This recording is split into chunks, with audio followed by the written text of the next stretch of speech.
So, what is stress? I feel like stress is something we hear about a lot, but we don't really know what stress is.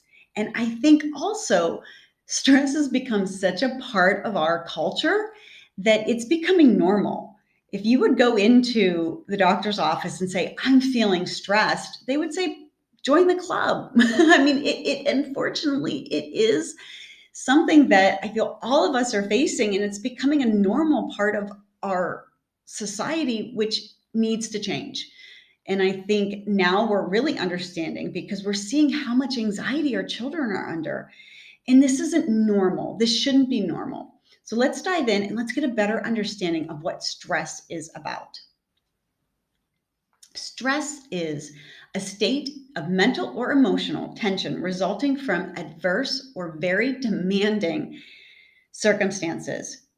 Now, there are other definitions of stress, physical stress, tension, So, what we're going to look at is more the mental and emotional part of stress. And think of our children. How many demanding circumstances are they facing in a day? Even us as parents, how many demanding circumstances are we facing in a day? Do you think it's putting our mental and emotional state into a state of stress when we're always addressing these demanding circumstances? Probably. So, stress is something that really can impact us. So, let's dive a little deeper. Let's look at fear, because fear is another thing that I feel impacts our stress level. So, I want to touch upon fear.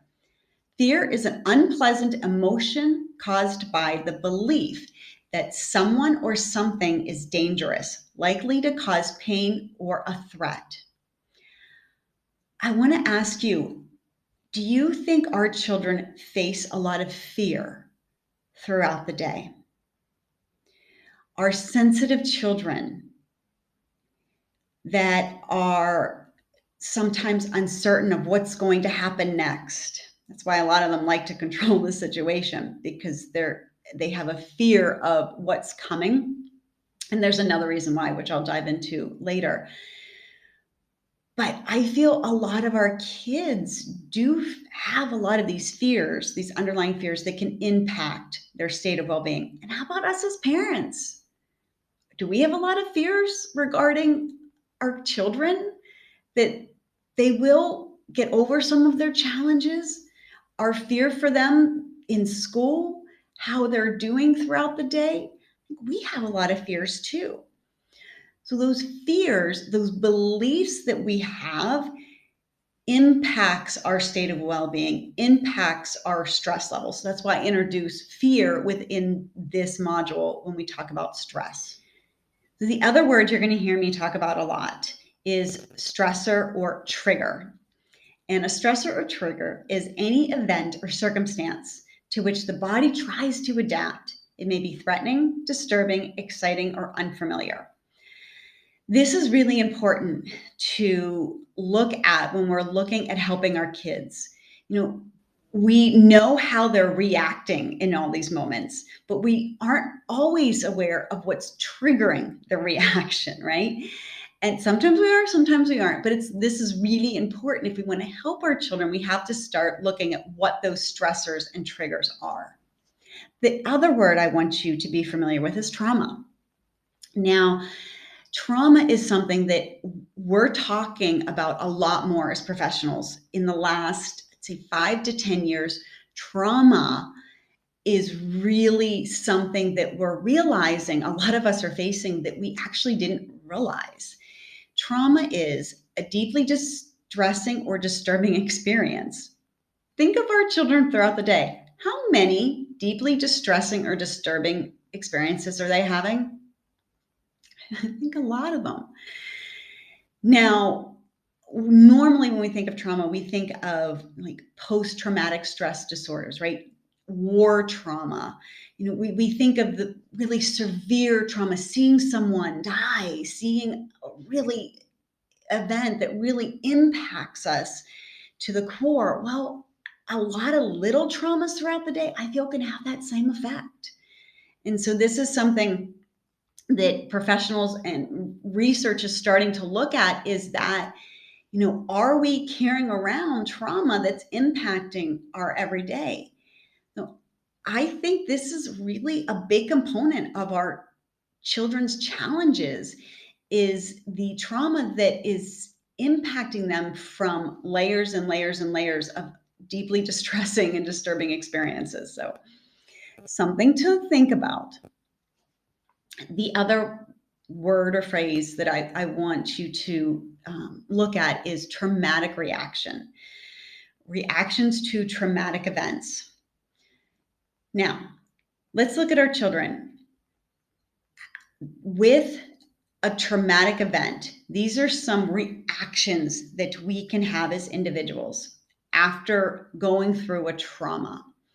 Intense and ongoing emotional upset. Does that describe our kids? Depressive symptoms or anxiety. Does this sometimes represent our children? Behavioral changes. I know it's a roller coaster of behavioral changes when my children were younger, That can describe a lot of our children as well. Difficulties with self-regulation. I would say that fits. Problems relating to others or forming attachments. I think this can fit also with a lot of our children. Let's continue. Regression or loss of previously acquired skills. Yeah, I think this can also relate to some of our children. Our children tend to not develop in a straight line. It tends to be sort of a roller coaster and, ups and downs. And as one thing maybe it grows, another area sometimes regresses. It's not a straight line. Attention and academic difficulties, nightmares, difficulty sleeping and eating, and physical symptoms such as stress, aches, and pains. All of these are reactions one has to trauma. So I don't want you to think, oh, all the trauma, my kid is having all these traumatic experiences. I want you to look at this as just another way of helping our children, because if we understand the challenges our children are going through in this frame of reference, it can bring a sense of empathy and compassion and understanding to help them with some of the behavioral changes. Because so often I feel like we look straight at the behavior and we don't realizing all of the other things that are impacting our children that are resulting in the behaviors that we're seeing. And I really do feel that the mounting stress that they undergo throughout the day creates a sense of trauma internally, which evokes some of these reactions and responses that we see. So as we go through this training, you're going to hear me talk a lot about stress, because like I said, I feel stress. And when we're under more stress, we tend to react in a way that we later regret. So to help us, let's start helping us to decrease stress.